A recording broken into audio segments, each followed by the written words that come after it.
During Sunday's Super Bowl, Beyoncé released two new country-themed singles. But when a fan asked an Oklahoma country radio station to play one of the songs, called Texas Hold'em, Tuesday morning, he says his request was denied. Later that afternoon, the station reversed course and began playing the song. The station's general manager tells CBS News they did not have knowledge of the song at the time of the request, and the record label hadn't provided it to their station. Still, the initial denial to play Beyoncé has raised questions among fans and the entertainment industry about women and Black people's place in country music.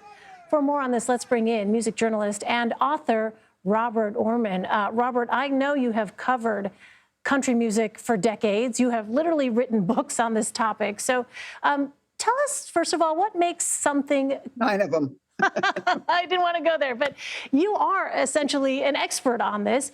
What makes something, quote unquote, country music, and where do Black artists fit in to the origins of country music? Well, one of the coolest things about American music and one of the reasons why it's popular all over the world is that it is all an infusion of Black and white cultures mixing. Jazz has admitted this, rock and roll, gospel, almost all the other genres acknowledge this. Country historically has not.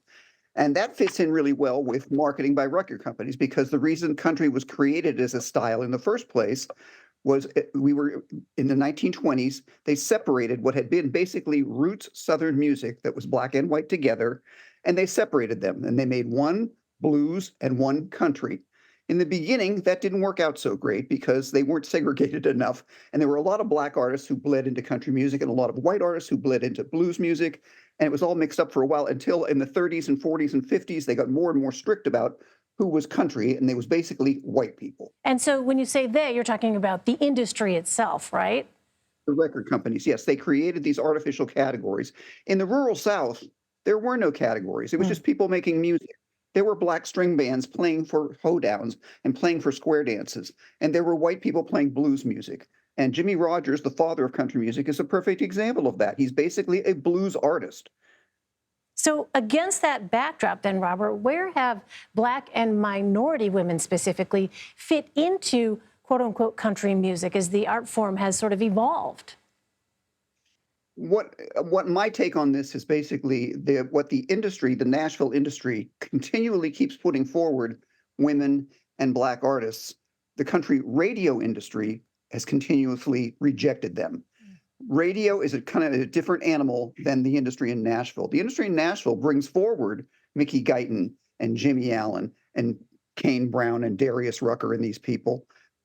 Since 2000, more than 100 Black artists have released country records. 3 of them have made it into the top 10. So that gives you, and the top 10, of course, is decided by who's on the radio. And who's on the radio is overwhelmingly white and male. Even though in pop music, you saw it on the Grammy Awards, it was completely dominated by women.